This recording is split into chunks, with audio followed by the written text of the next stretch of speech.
Welcome to Majority Rules. We are back from our week-long hiatus with another episode. This is Season 1, Episode 30. This is, as always, a podcast about Mizzou Athletics Majority, which is Olympic sports athletes. School's almost over. Everybody's about to head off for the summer. Abigail's graduating. So I think first, we should give our dear Abigail a round of applause for. And sad, I'm going to wipe away my tears for her leaving us. But we're happy that she joined us for maybe her last show. We'll see. If it's not, we'll just play it by ear. See if you're too busy for us going forward.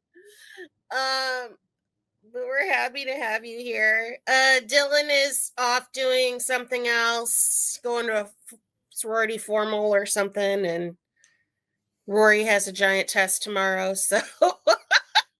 So, yep, we've got the four of us. I am Karen Steger. I'm the host of this podcast and the Olympic sports manager and gymnastics and softball beat writer at Rock M Nation. Today's question of the day, which I also will have you answer as you introduce yourself, is I want you to give Mizzou Athletics a grade for the year, since grades are almost due, and why you want to give them that grade. Let's start with our upcoming graduate, Abigail.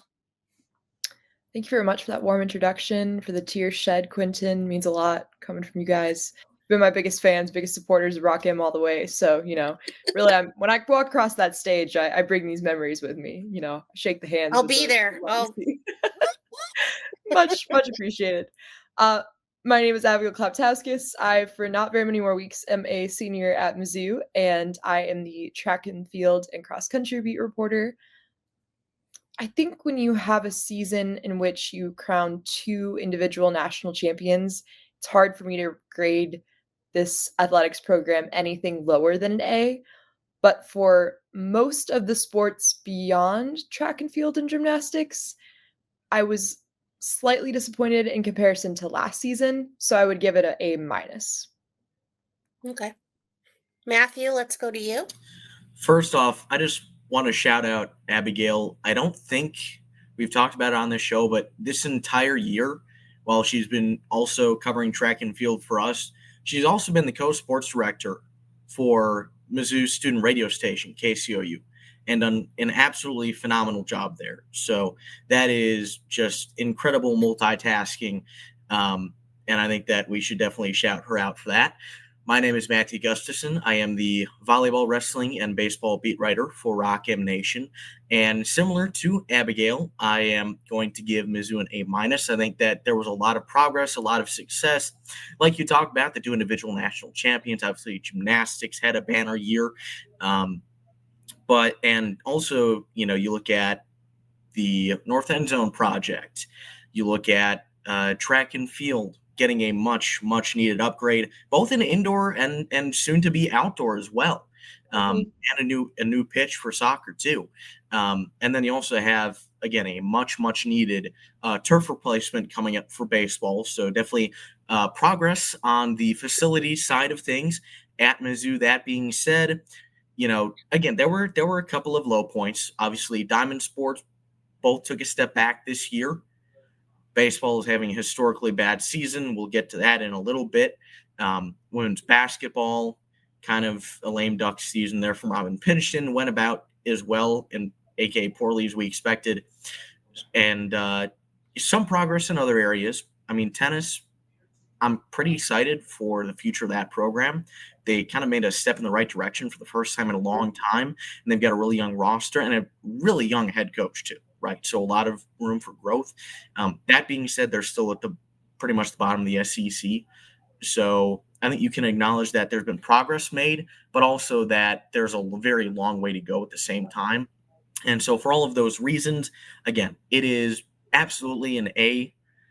Great year overall for Mizzou Athletics, but there were a couple of things that lead to me giving them an A-. Good. Quentin, what about you? Well, first of all, I'm Quentin Corpuel.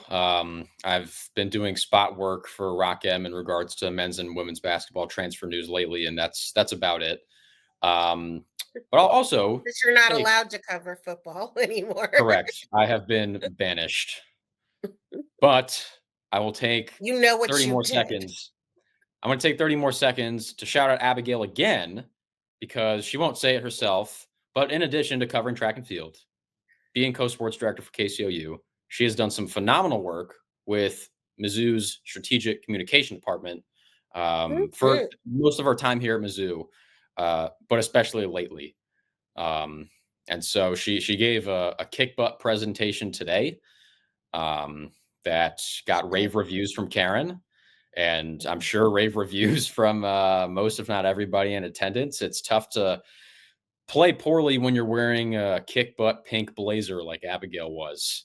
And Yes. so I just wanted to compliment her again because she has done some pretty great work this year and in years past, and she deserves her flowers as she is about to graduate.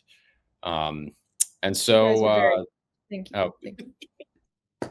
of course, Matthew and Abigail stole my answers, so I'm going to keep this quick. I'm also going to give Mizzou Athletics an A minus. I think Matthew laid it out perfectly. You don't just consider the results; you consider other things that indicate progress. And facility upgrades are definitely a great marker of that. And with the results, I mean, football wins 10 games for 2 years in a row for just the third time in program history. Men's basketball makes the NCAA tournament as a 6 seed, early exit notwithstanding. Gymnastics, volleyball, both awesome. But then you have to consider baseball and softball and women's basketball Soccer. and soccer. That drags, I think, Mizzou down to an A minus. But this was a pretty great year overall for Mizzou Athletics. I think, like, I go back to something I had talked about with Adine after Mizzou beat Kansas in men's basketball. Like, my class, Abigail's class, and Matthew's class, we're three different classes. Abigail's class 25, I'm class 26, Matthew's class 27. All three of our classes have experienced a collection of Mizzou sporting events that not many classes of Mizzou students, not just in recent memory, but ever, can say they experienced. And so I was very impressed with what they were able to accomplish this year.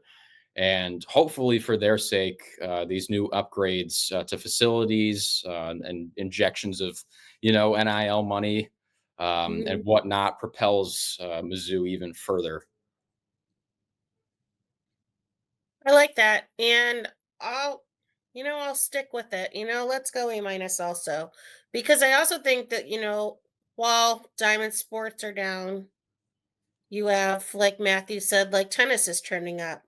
Golf is trending up, men's and women's. Gymnastics, obviously, killing it. Wrestling's trending down, but like women's basketball, I can't think. Women's basketball had an off season, but however, like they made a change, got a new roster, got a new coach. Like now it's trending up. So I think that they kind of cancel each other out. And then with also like Matthew said and Quentin chimed in, like with the facilities improvements and stuff like that, I think things are in a good spot. And I don't think that like softball, when we'll get to it, like I don't think they're going to be down for long. Like Larissa would probably rather die than have another season. uh, so I'd say an A minus also. So yeah, thank you everyone. We will start with the in-season sports. There's just really not a lot of them going on anymore. There's a whole two sports still in. Well, I guess technically golf is still in session because of what is her last name's Tion Fiona Tion Timon. or what what I don't even know how to say her name. She's in NCAA golf championship. So technically that one's still in season 2, but Roy's not here to talk about it. So yeah, let's start with baseball. Matthew, things continue to just really go off the rails for the Mizzou baseball team. Here's the thing, though. You've heard the phrase, you lose big, lose close, win big. They're starting to move towards losing close. Think about Mizzou softball this year, where they're going up against some quality competition. They keep it close. They're showing they're competitive, but they just can't find a way to win the game. That pretty much describes the last week in Mizzou baseball, the week in which Mizzou probably got its best pitching of the year, and in which baseball has been playing some of its best baseball all season long. You have number 9, Georgia, who has since moved up to number 6. They're actually ranked first in the nation in the RPI, and I think 1 or 2 other polls. So some people and the RPI have this as the nation's number 1 team. And Mizzou kept it close 2 out of 3 games. The first game, they lose 9-2. The important caveat there is that 7 of those 9 runs came in the final 3 innings. And then Saturday, you lose it 5-2. You lose it 4-2 on Sunday. That was a particularly tough one for the Tigers. They give up 2 runs in the 9th after scoring the game-tying run in the bottom of the 8th. So they tie it up, and they immediately give up the lead. The reason that has been this close is like I said, they've gotten the best pitching all year. Brady Kellenbrink and Will Libbert are 2 young pitchers who have really started to show development towards the end of this season, throwing some of their best outings of the year. You're starting to see a pretty good number of those ERAs trend downward on this team, kind of across the board. I've talked about how part of the reason I'm not as concerned with this year as others is that pitching simply takes longer to develop. Well, you're getting to the end of the year and you're starting to see some of that development. In addition, you've gotten some guys back healthy. The problem right now is the hitting. During this losing streak, the Tigers have now lost 12 straight. That is a record for the program. The previous record of 10 was set under Steve Beazer in 2021. So the program's 2 longest losing records in its history have both been in the last 5 years. It's been just the bats have gone cold. They heated up a little bit yesterday against KU, came to Columbia, and they lose by 6-5. This is a game where they took the lead in the 5th inning. They had a 5-3 lead, and they held that until the top of the 8th when they ended up giving up 2 runs. Those 2 runs would win it for KU. Progress made by the offense. That being said, they still had a large number of runners that they stranded in scoring position. So it's simply a team that is not getting it done on the hitting side. With runners in scoring position, they're able to put pressure on the pitching, on the defense for the other team, but they're not able to knock in those runs and come up in the big situations when they need to, which, again, is not something that is unusual for a young, inexperienced team. And that is what head coach Garrett Jackson has talked about in these post-game press conferences. Hey, the pitching isn't holding them back anymore. And it's just a young team. They need to figure out how to win. They need to stop making those small mistakes that you will see young teams make, because in those close games, that's what's the difference. And that's why they keep losing, is they simply don't know how to win yet. They're young, they're inexperienced, and that's going to happen to a young team like that. That being said, the results are improving, but it hasn't translated to wins.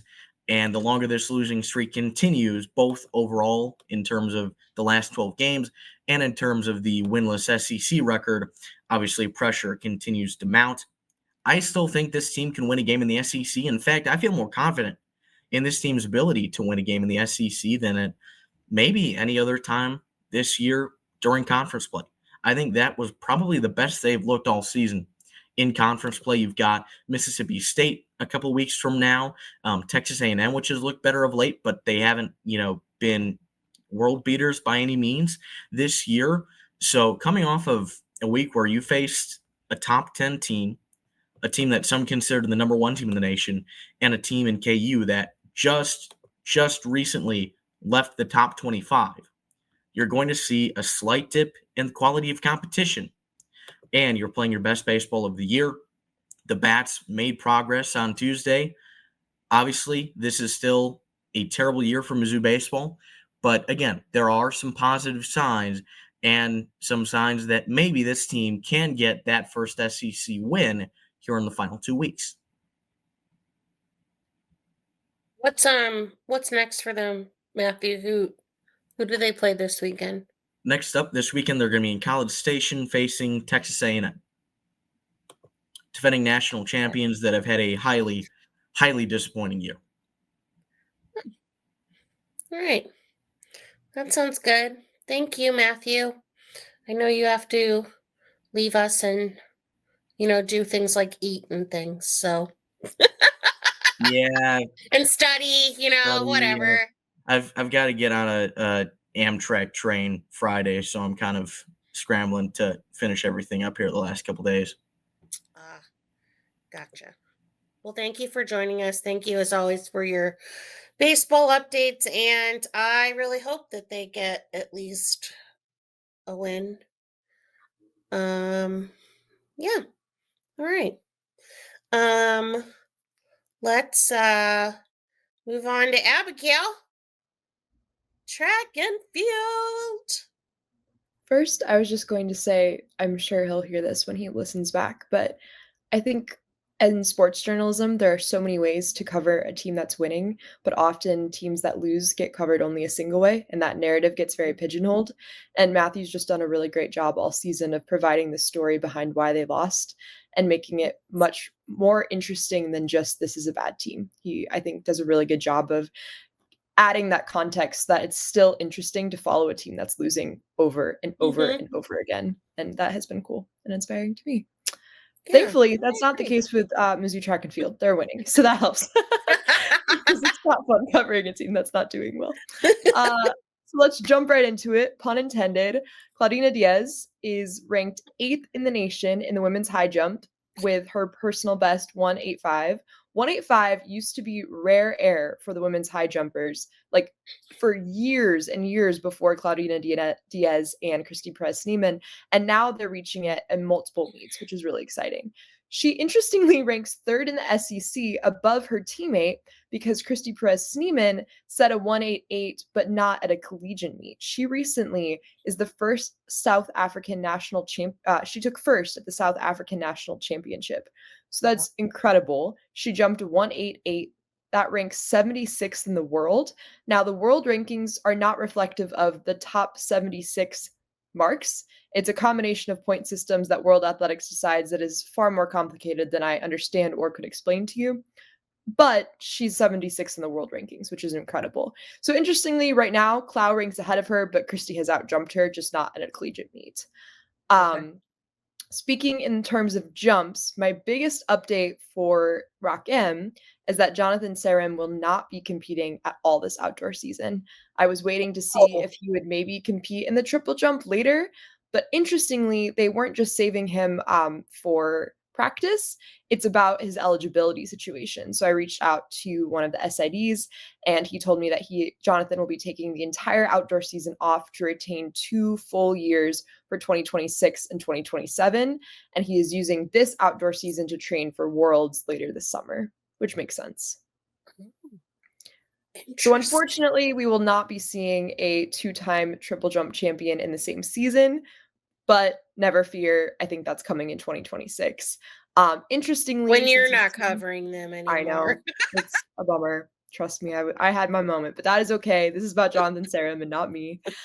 He is ranked 29th in the world rankings. So best of luck to him in the world. That just goes back to what Coach Shimov said last season and continues to reiterate when I talk with him this season that, these track and field athletes aren't just training for NCAA outdoors. They have a year-long cycle that sometimes aligns with the college schedule and sometimes doesn't, particularly when it's a Worlds or Olympic season, Olympic year. While for us, NCAAs is so important, for some of the individual athletes like Christy, the South African National Championship is equally, if not more important. So just in principle. Remind me about that when I get to gymnastics to bring that up. Okay, I will. Kaya. Ooh, yes. And then just a few other names to watch out for. Alicia Burnett, the short sprints. She ranks 15th in the nation with her 11.23 100-meter dash. Her 200-meter isn't in the top 25 yet, but I know for outdoor qualifications it doesn't need to be, but it looks like she'll only qualify for SECs in the 100, which is interesting because she holds the 200 meter school record. She holds the 100, 60 meter, and I believe the 200 now as well. And then the javelin throw is like the newest field event to watch. Like last year, it was the discus and the women's hammer throw, and they're still doing relatively well, but the men's and women's javelin throwers are like off the charts. Valencia Barrios remains in the top 25 with a 52.99 javelin throw. And then I don't know how to pronounce his name, but Callan Saldado is 13th for the men with a 72.52 meters. It's just wild to me to imagine throwing a javelin at all, picking one up, honestly, and then throwing it 72 meters. Like, that's wild. And the fact that 12 men can throw it farther than him in D1 is even more wild to me. Like, javelin is such a bizarre event. So my admiration thus is exponential for those athletes. Next up on the track, they will be competing at SEC Outdoors in Kentucky, May 15th through the 17th. Nice. Thank you, Abigail. And if this is the last time we ever have you on our podcast to talk about track, then that was a really good one to go out on, but hopefully it's not the end. Thank you very much. Same. I hope not. Hey everybody, welcome back to the segment that you all love the most. Of course, it's golf and swim and dive. Sorry I couldn't be with everybody live, missing the crew, but unfortunately it's almost finals week, so I am swamped with tests and projects currently. So we're going to start off with golf. Last time we spoke, the men were looking like they could advance. They were ahead of some competition. However, they did not move on in the SEC tournament and finished in 16th place, which is unfortunately last in the conference. However, with women's golf, some lighter news there, as Fionn Tinan actually made it to the NCAA regional. She was one of the top 200 golfers in women's golf. So she wrapped up her season, closing out a historic season for the women. In the final round of the tournament, she carded a 6 over 78 to finish with a 54-hole score of 230. She was in a field of 65 golfers that included 22 ranked inside of the top 150, and she finished in 55th overall. So huge performance from her. Excellent work. That is just amazing. She has had a stellar career here as a Tiger. So just an incredible performance to cap off her season. But moving on to swim and dive, not a lot of updates. However, there have been some recent signings in the last few days. So Hayden Shawsey, don't know if I'm pronouncing her name correctly, has signed to be a Tiger. She is a transfer from Arizona State. However, she is from Missouri, so it's a homecoming for her. She is a 4x50 free state champion. She's a four-time, I don't know why I said 4x. She's a four-time 50 free state champion. She was a MISHA Class 1A and 2 state record holder in the 100 free and also a Class 2 state record holder in the 50 free. Again, she comes from Arizona State. Another signing is Quinlan Goulds, who is another transfer from Arizona State. However, he is coming from Happy Valley, Oregon. He is a state champion in the 100 back and also a Big 12 championship finalist. Yep, Big 12 champion finalist in the 200 free, 100 back, and 200 back. Huge pickup for the Tigers, who will be losing some assets just from seniors leaving. So just another huge acquisition. They've had a couple recently, another one from Indiana that we talked about last week that could be filling the role of Grant Bachensky. So positives to take away from swim and dive, and expect a Olympic sports update piece from me shortly, hammering out the final details with that. But I'll talk to you guys soon. No, oh my God, it's already time to transition to out of season sports because the school year is almost over. And to lead off, Mizzou softball season came to a very sad ending very quickly and in a typical of this season anyway, Mizzou fashion yesterday with a 1-0 shutout in which they only hit 3 hits. And yeah. So I figured that Quentin and I would talk about that because he just did a really nice piece for Sports Illustrated. And I'm sure he has thoughts. I have thoughts. Quentin, if you want to start with some of your interesting fun facts from your story, we'll start there and then kind of get into it. Yeah, just to preface, none of those were fun. There was no fun to be I had know. in these I facts. say fun, but they're sad facts. Yeah, very sad facts. Like you said, yesterday was sort of an encapsulation of Mizzou softball's 2025 season. It was kind of like watching paint dry. It was kind of like copying and pasting text from a PDF onto another document, but then all the words are messed up. So you have to keep doing it again and again, hoping for a different result, and it just doesn't work. And a 1-0 shutout loss in the first round of the SEC tournament, that was pretty fitting for how this season went. Yeah. I guess I'll lead off with this sad fact. Did a little bit of math, which is not very common for us journalism majors. But important But yes, to very know important. about numeracy Yes. according to the assessment committee, which I'm a part of. It And is you still want to give yourself credit. You do more math in your articles than most journalists, Quentin. So you are That is not true. you do not align with the stereotype that we are unfamiliar with numbers. breaking stereotypes. I love it. But I calculated. I say calculated as if this was some like super complex formula. I'm I just sure it was. calculated by year Mizzou softball's runs per game average since 2006, because that was the last PDF box score that I could find where I wouldn't have to manually add up the runs from the schedule on Mizzou softball's website. I only had to do that once. And that was 2006. And I found that this year, 2025, Mizzou softball's average runs per game of 4.61 was its lowest since 2006, which was the last time Mizzou missed the NCAA tournament. And I also threw in, that was also the same year that some of the current freshmen on the team were born. That is how long ago it has been since Mizzou That was softball's the offensive unwritten rule. support. Guys were like, "Why did Quentin make me feel so old with that statement?" I felt a little old too. I'm going to be completely honest, but it's the truth. And I had also mentioned like last year wasn't that much better. Last Yeah. year's runs per game average was 4.73.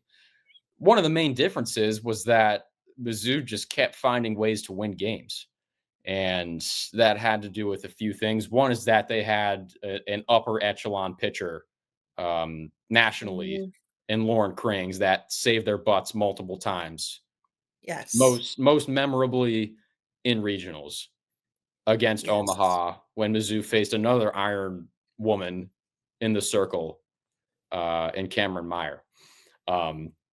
They obviously didn't have that this year. Even though Marissa McCann and Sierra Harrison and Taylor Pennell are still solid, they were not Lauren Krings. And even in games like against like Kansas, for example, they slipped up once. There was only one slip up. That was the 3-run homer, but that was enough. Last year, I found that Mizzou went 29-13 in games decided by 3 runs or fewer. This season, they went 9-23 in those same games, including yesterday against Ole Miss. Well, and Larissa kind of talked about that a little bit too. That this team, she kept talking about how like the stats really aren't that different between last year and this year. But she said that the difference between this team and last team is that this team like didn't know how to win, or like they didn't know how to really compete. Like how Quentin said, like how last year they knew what to do in that situation. And it was like so much of this season, a runner would get on base and then the next person would come up and they'd be swinging for the fences instead of just trying to, get something small done. And I think that they just, like she said, like they didn't know what to do. I mean, I think 2/3 of the team is underclassmen. So yeah, So I think that's part of the issue, and a bunch of the players, the sophomores, didn't play a lot last year. So like this is like their first meaningful reps, and they aren't all Madison Walker. And when they're digging themselves in 2-run homer, 3-run homer, I mean, then you're digging yourself in a hole. And if you already are struggling to know how to win, you have to Right. figure that out much, much quicker. I think they set themselves up to have more of those questions. There's kind of the difference in mentality of if you don't know how to win, then you're just playing not to lose. And that's Mhm, how they looked often, especially in some of those. I mean, most what they had like 9 1-run or 7. I guess Quentin would know. I read something that there were way too many 1-run game decisions that they lost. And a lot of that comes down to just situational hitting and a lack of understanding. Yeah, I wasn't in like I couldn't see what was going on in each player's brains, but like both of you are definitely correct. Experience definitely had a lot to do with both last season's successes and this season's failures. Like Lauren Krings, Maddie Gallagher, Jenna Laird, Alex Honnold, like all of them had played a lot of softball and had dealt with adverse situations before Yeah. and clearly knew how to handle it. And they were also really good, which helped. This season, like a lot of underclassmen got thrown into the fire. Like Madison Updegrove, regular starter. Sophie Smith was a regular starter for most of the season. Again, Madison Walker just didn't really play that much last season for as good as she was right. this year. Like she just didn't play that much because Abby Hay, outplayed her. And so I think when you look at the lack of experience this year, that definitely showed up.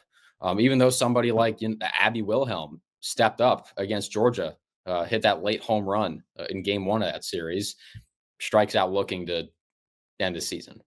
And so I think their youth showed up, but Larissa Anderson has talked about, I think multiple times this year, how she wants the underclassmen, especially the freshmen, to get those in-game reps so that when they get to next year and the year after, they know how to handle those situations versus not playing them at all as freshmen and then seeing those situations for the first time as a sophomore when you need to produce in order for your team to win.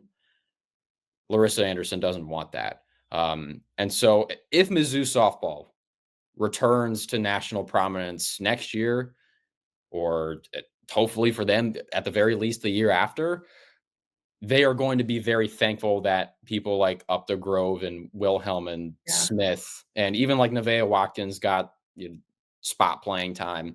They're going to be very thankful that they were put in those situations to start, because down the line, when they need the then juniors and seniors to step up, they know how to handle it. Mm-hmm. That Well, was and the like difference of those. Sanaya Hill too, Mhm. before she got hurt, like she was off to a really good start. Another freshman. The last, I mean, if like even in my 4 years, this was the first year when the graduates left a hole that wasn't ready to be reloaded. Like they just had so much depth of experience. And even before I got here, this was the first season that, everyone talks about how it's important rebuilding seasons are until you're in the midst of one, and then you complain of why a rebuilding season is happening. And this was a rebuilding season. They did not have the roster reload that they needed, that they had in the pitcher circle the last 3, 4, 5 years. Right. And that's okay. I don't evaluate it negatively they were still hitting. They stole a few wins against number 1 seeds. I mean, that's impressive. They had a good amount of top 25 wins. They had a decent your amount of top entire 10 schedule wins. is. Yeah. Yeah. How do So you she evaluate has talked something? about. Is it disappointing based on, or are you proud or just more disappointed based on the expectations that you had for the season? Well, solely based on preseason expectations, definitely disappointed because they were a top 25 team preseason. Yeah. They were supposed to be in contention for a national seed once again. Now, considering everything else, not as disappointed. We mentioned the schedule. Holy crap. They played a ringer this year. And it wasn't just the SEC. Like, they played several teams in the non-con that are going to be national seeds in the NCAA tournament. And that's not common. And then you throw in the SEC, where each of the top 10 teams in Warren Nolan RPI and strength of schedule are all SEC teams. Like, I mean, it was like men's basketball this past season with how, I mean, everybody is good. And almost all wins you pick up against SEC opponents are good wins, which is going to be really helpful probably to at least one team come selection Sunday or selection day, because one of the first things that's always brought up is how many good wins did you have? And the SEC, because it's so good, they offer more opportunities than every other conference in the country. And I mean, we've talked about it before. Mizzou hosted 3 teams that were ranked number 1 in the country, which had never happened before in program history. Ever. That probably in NCAA history. That probably won't ever happen again. I hope not. Not to Mizzou anyway. And like, yeah, they stole some games. They beat Oklahoma. They beat Texas A&M. They play a full series. All the games were close at the very least. But they didn't have any cakewalks. I mean, even the midweek against Southern Illinois, like Southern Illinois is a good mid-major team. Like, they could really catch breaks, even against all the mid-major teams they faced in the midweeks. And so I don't want to excuse Mizzou for losing the amount of games they did and coming up with one of the 5 worst seasons in program history in terms of winning percentage. But it was a really difficult road with a roster I just don't think was quite ready to compete for a national championship. Well, and I have 2 things on that. So the first about the schedule, because she had talked about that in one of the last some media availability, was that most of their schedule is figured out. She said something like 2 years in advance. So there's really no preparation for that. And for like the MTEs, they don't have a choice of who they play. Like, they're just assigned teams.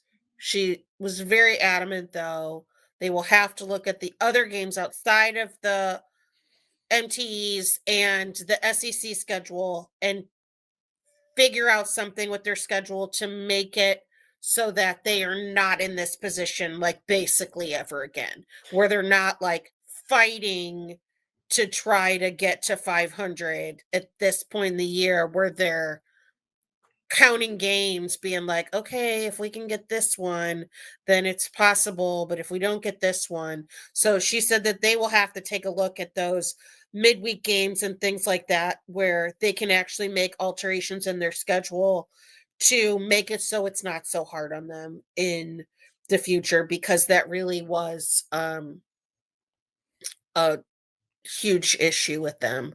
My other thing is that, and it's so confusing to me, because like how successful they were last year, and like the culture of this team like has been like just off the charts.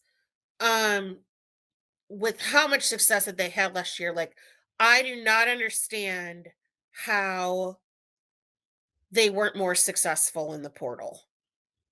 Like, people should have been like begging to play for this team. Like, because like they were having the most fun. They seemed like a family, like so good. Just like people should have been like beating down the doors to play for them.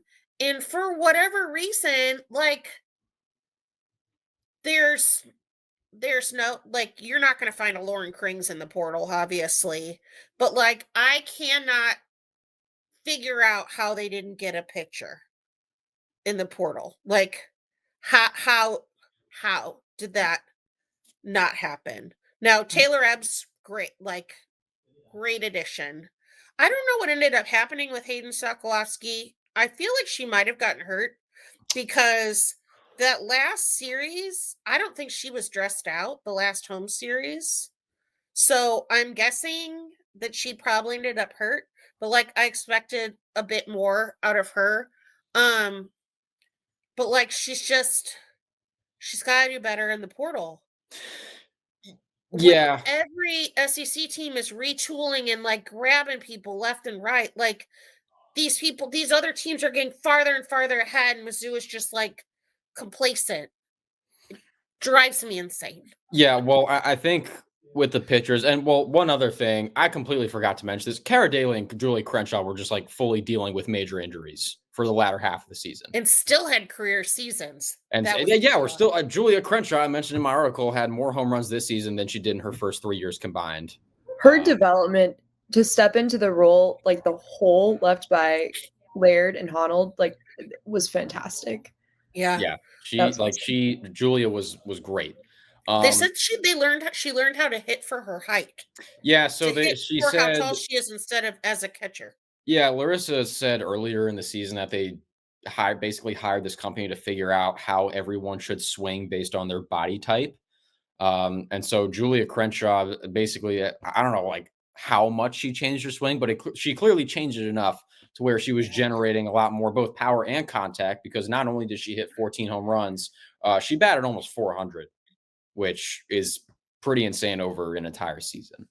And to your point, Karen, about not getting a pitcher in the portal, I think a lot of that probably, if I had to make a guess, was a high level of confidence in the pitchers that they already had. Because Lauren Krings was the only major contributor from last year that was gone. And you still had a pair of really good starters in Sierra Harrison and Marissa McCann, both of which, as I said earlier, they pitched pretty well this season. Like their ERAs were higher than last season, but they weren't getting shelled every other game. They had fairly consistently like pretty good performances. And Taylor Pinnell, I question whether they were ready to really move into like the ace role that I don't unless a major leap happens, I'm not sure either of them are going to be an ace. Yeah. They're both probably queens, but they're both face cards. That was good. I don't know about ace, but they're both definitely face cards. I mean, Taylor Pinnell is too. I think, and we've talked about this before, Karen. I think she is worlds better as a closer than she is as a starter. I would like her to go back to the closer role. I'd rather her continue to do that. I mean, one of the issues was Mizzou just wasn't in a lot of like closing situations because they were losing a lot. Well, and I know I've mentioned like 6,000 times, but I really think that losing Lily Witten at winter break. Yeah, that kind of like another person that like she was a solid midweeker. Like losing her, I really think just made it so put all the more pressure on everybody else. Yeah, and then when you talk about like landing good transfers, like I just think there were some that didn't work out the way that they wanted them to. I mean, Courtney Donahue was a nothing almost this season. I couldn't even tell you the last time I saw her pitch. It was a long time ago. And then like you look at on the offensive side, like we thought Maya Dodge was gonna become one of the best players on the team. Yeah. And like outside of Two-time MVC player of the year. like she was a mid-major demon. She comes south to Mizzou, and outside of the New York trip where she returned to her Northern Iowa production for a few days, not great. And so a part of that is kind of out of Mizzou's control. I mean, transfers just sometimes don't work out. I mean, look at Mizzou men's basketball 2 years ago. With the guys they brought in, a lot of them just weren't very good at basketball, relative to the Division I level. I should bring up that caveat. Yeah. So, well, I know that they have a rock star freshman pitcher coming in next year in Abby Carr, who Yes. I think is like ranked in the top 30 in the country in terms of recruits. And I know you don't ever really know how freshmen are going to pitch, so it's hard to say, that we can expect a ton of her going forward, but I think that will help. I would love Larissa to find another pitcher in the portal that is capable of eating up some innings. They don't need to be a rock star, but somebody who has and that's a different type. I think the other thing is a different type of pitcher than Cece and Marissa were. I want somebody that's got a different type of arsenal, because the whole they're both rise ball pitchers, prone to home runs. We need some more heat. We need some more pitcher, heaters back in the Mizzou pitching rotation. I completely agree, because like Marissa has great stuff. Like her off speed when it's on, she is very difficult to hit against. But again, like as you said, she's very prone to home runs. If that like off speed hangs in the air for too long, we saw so many of those. right? Yeah, not just hit, but hit really hard. Yeah. And then with Cece, like she's not gonna put a whole lot of I just don't think I don't think she's a fastball pitcher, where that's like an elite pitch in her arsenal. And like with Lauren Krings, like she could blow you away. Yes. And that was extremely helpful when she needed like a shutdown pitch. Like that was her shutdown pitch. And so I think we need to hashtag bring heaters back to Yes. the Mizzou. I mean, look at Taylor Yeah. Pinnell. She Right. was hitting 70 Yeah. almost. And she still, I mean, she said she God, I'd didn't miss seeing that Taylor Pinnell, hadn't you? like She had It was ice in her beautiful. veins. Like it would just like dump.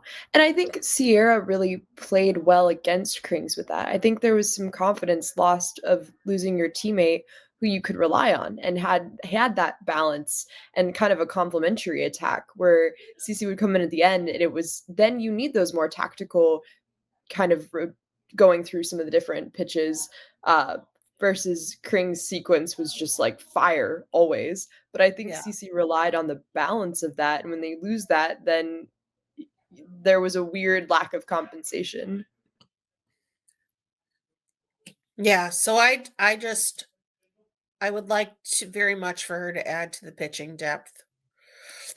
Also shout out JC Cruze, who barely played throughout her 4 years. You know what? She did pretty well this year. I was quite happy to see that. Also, given the fact that apparently when she signed at Mizzou as a freshman, she was a top 100, a top 70 recruit. I can't remember I kept transposing the numbers. I couldn't remember if it was 46 or 64, but so no matter which number it was, in the top 70 of recruits for her freshman year. And I think she got hurt her freshman year or something, and then just kind of fell behind. But I was happy to see her get into some games this year and actually, pitch pretty well. So props to her. And Yeah. she was a great interview the last series when we finally got to talk to her for the first time in 4 years. Yeah, my take on that is like she could have easily gone somewhere else. Mhm. I mean, it was a big jump for her to start. I mean, she's from Southern California, and I don't know if you know anything about Southern California. Pretty different than Mid Missouri in a lot of aspects. Yeah. Um, and as you said, Karen, she was a fairly highly touted recruit. That was at least the expectation was probably for her to become a regular in the rotation. Things didn't work out, and she barely played.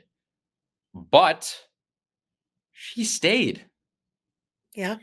She stayed here all 4 years. And could she have gone somewhere else, whether that be another power conference team or a mid-major squad, and played a lot and probably played really well? Yeah, I'm pretty confident in that. But if you want to talk about culture and why people Yeah.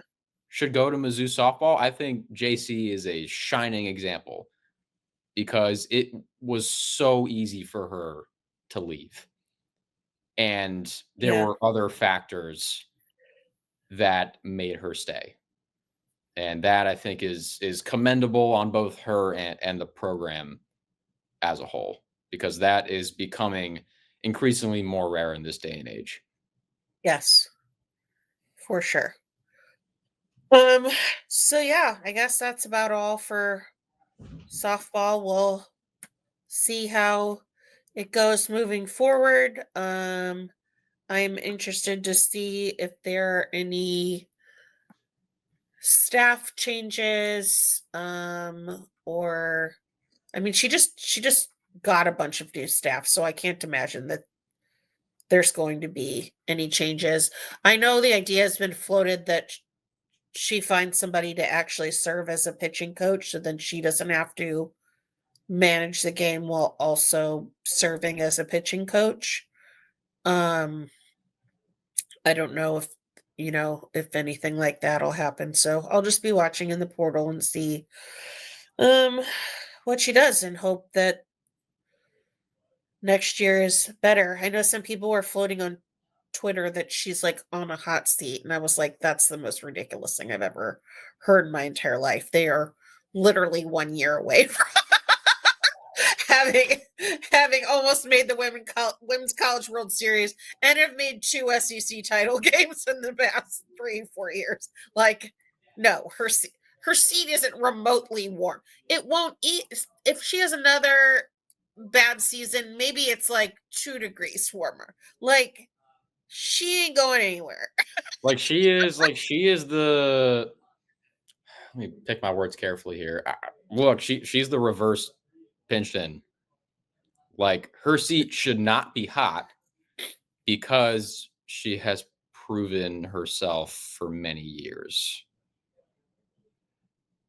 I just think agree. I I just think agree. I just think people are impatient and also don't really follow softball until it's convenient for them to talk about it. Right. If I'm going to be completely honest, like, is it easy to say that Carrick Jackson should be fired as the Mizzou baseball coach? Yeah, super. But you got to consider a lot of other things, I think, Yes. before you come to a conclusion that's even remotely close to that. And so the Right. people saying that Larissa Anderson's seat is warm, uh, A, her seat's about as Or the warm as same people that say Dennis Gage should have been fired this year. yeah. Again, I think just especially like today, like there are a lot of things that play into this, but people are not as patient as they used to be with Yes. a lot of things. If they don't experience instant success, then they, at the very least, look to move on from it, which I think is a dangerous way to live. I agree. I agree. Hello, everyone. My name is Dylan Heinrich. I am the current beat writer for soccer, women's basketball, and sometimes softball for Rock M Nation. I am a sophomore. To answer the opening question of how I think Mizzou Athletics did this year, I would give them overall a B. Very good progress made on the football side. Another very strong year. Men's basketball is back to making the tournament. Gymnastics had a spectacular year, as everybody knows. Good strides from teams like tennis and track and field and swim and dive, but again, still a struggling year for teams like soccer, women's basketball, baseball, and softball having the down years that they have keep this from being anywhere higher. So a good year for Mizzou Athletics, but nothing special. Hopefully, Mizzou women's basketball can be contributing on the positive side.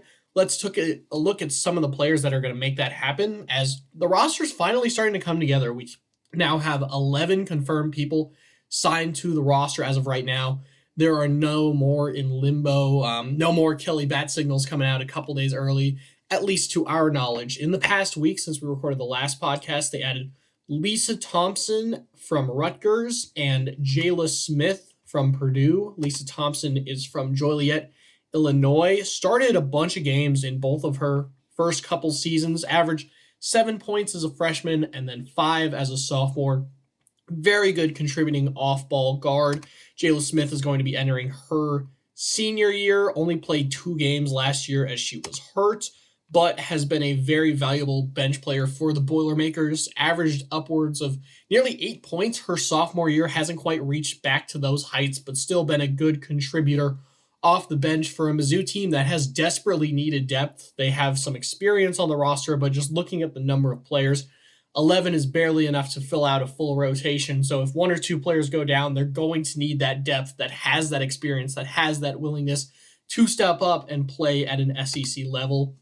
You would feel pretty good about the starting lineup. That's kind of what Kelly Harper went after first. If I were to guess, it's probably going to be Sanaya Tyler, the transfer from Kentucky at the 1, Shannon Dowell, the transfer from Illinois State at the 2. I would probably guess Abby Schreck, stretching all the way to the 3. Maybe that role fits in for someone like Lisa Thompson. We'll see. Then Grace Slaughter at the 4 and Jordana Reisma at the 5 from Cleveland State. So there's a lot of options this team has. The rest of the roster, especially the returners, Avery Kroenke, Hannah Linthicum, are going to fill in some very valuable playing time minutes. But I think the real question that everyone has is, what are they going to do with that backup center position? Reisma can only play so much. They tried it with Hannah Linthicum during her freshman year, and things didn't quite work out. So I would expect Mizzou to make 1 or 2 more moves, specifically towards more on the forward end, as the guard depth is in a really nice spot, and I expect them this upcoming year to be very guard heavy, to be running a lot of small ball lineups, a lot of threes, but I think that's where this Mizzou team can strive at its best. So when we spoke to Kelly Harper, she said she's not going to fill all 15 spots just to fill them. So I would actually be shocked this late in the portal cycle if she fills all 15, but I could see this team getting upwards of 13 players, especially when we're looking at forward depth. And on the recruiting trail, Kelly Harper has been very active. We've seen a lot of people being offered from the 2026-2027 class from Mizzou, something we didn't see a lot during the tenure of Robin Pinchton. So that's something that we're going to get excited about to look forward to, as Kelly Harper's harping, no pun intended, on bringing in the future and bringing in high school recruits to really keep this team at a higher level as she hopes to take them back to the tournament. So I think for the most part, Mizzou women's basketball moving in the right direction. I think there's a lot of good things that are happening within this program. Just got to keep the train moving, add 1 or 2 more pieces, and this team may be competing to make it to the WNIT, maybe to the WBIT, even the NCAA tournament in year 1. But I guess we'll have to see how it all shakes out. Thank you so much. We will close things out with my favorite topic, gymnastics. So definitely some news recently. I was getting on their case, I'm like, you guys, I have a day job. I need to do my day job. Can we please stop letting go all this news in the middle of the damn day? So, big news is that we'll start with the return of Grace Ann Davis and Laura McPherson, my Achilles twins duo. I named them. I'm sure they would love to know that that's what I call them, but they both announced that they would be returning. I had a feeling that it was happening. Lauren's posts never quite, her social media posts and the way that her teammates were responding to her never gave the idea that she was done. I don't think so. I was pretty certain that she was probably going to come back, despite not actually knowing that she was going to come back. With Grace Ann, I would say for 3/4 of the season, I was pretty sure she was gone. But I think the success that the team had, how awesome everything was, I think that might have started to turn it a little bit for her. Again, I don't know entirely, but I started seeing some of her social media posts where she was back on the beam. And I'm like, if she's retired, she's doing back on that beam. Like, what is, like, huh, that's weird. And then at the banquet this past weekend, Shannon was like, we will have some news about returners early in the week. Monday, right? And Ryan was like, yeah, Monday. And he was like, so you'll have to wait till then, Karen. But so Lauren wasn't at the banquet because she has a twin brother who was graduating from University of Arizona. So she was there, from my understanding. But when the seniors came up and gave their like little speeches and stuff, like, I'm going to miss this about this team and, all this stuff, Grace Ann notably was not up there with them. So it was like, well, that's interesting. So then they finish and we're done. Shan comes over to the table that I'm sitting with some of the booster people, and somebody else is like, I noticed somebody wasn't up there with those seniors. And I was like, yeah, Shan, what's up with that? Like, Grace Ann wasn't up there. And he was like, guess you'll have to see. And just wouldn't say anything about it. But it was like, come on, like, we know.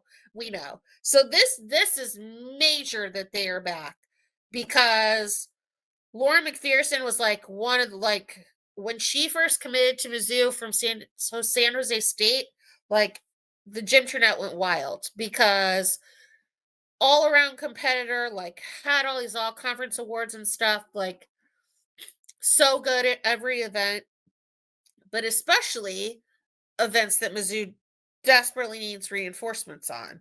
She is a 9925 on bars, a bars rotation that is losing 4 out of their 6 regular rotation members. So that is huge. But she'll be back on that. And then Beam is losing two people, I think. She had a 995 on Beam. So it's like she's gonna immediately slot into that top spot on Beam. And then Grace Sand's coming back, and that's also incredible because prior to I went to all those inter squad meets before she got hurt, and her vaults were looking the best they've ever looked in her life. So getting her back on vault, which her highest score was from this past year, 9875 from 2024. Getting her back on vault, amazing. They need help on vault. And then also more than that on beam, 9925 beam. So really great. And then the other bit of news for gymnastics would be the addition of Michaela Green, who is a grad transfer from Illinois, continuing the now famous, I guess, Illinois to Mizzou gymnastics pipeline, because she's following in the footsteps of Abby Miller, her teammate who came here for her final year. So welcome, Michaela. She is a bars specialist, so also hitting like a major need for this team. She won 7 individual event titles this past year. Scored 9925 like four times, I think, including at Big Tens and at regional finals, I think, or one of the regional meets. I can't remember now. But so like clearly can also perform very well under pressure, Bryce Light. So that's really awesome. And Shannon told me when I emailed him about something completely different, not even related to gymnastics, I was telling him to tell people to sign up for my class. And then he comes back with, "Oh, by the way, you should be watching socials because I'm expecting you may be seeing my bat signal because I'm expecting 1 to 2 more soon." It's like, "What?" So they technically only have one spotter in their roster if the whole house settlement roster thing is, if whatever's going on with that, like if it actually works out, they really only have one spot. But I know that like the debate right now is whether or not that those roster, what is it, thresholds, I can't even think anymore, like the actual number of people that they're allowed to have on the team, if that is going to actually be a thing or not.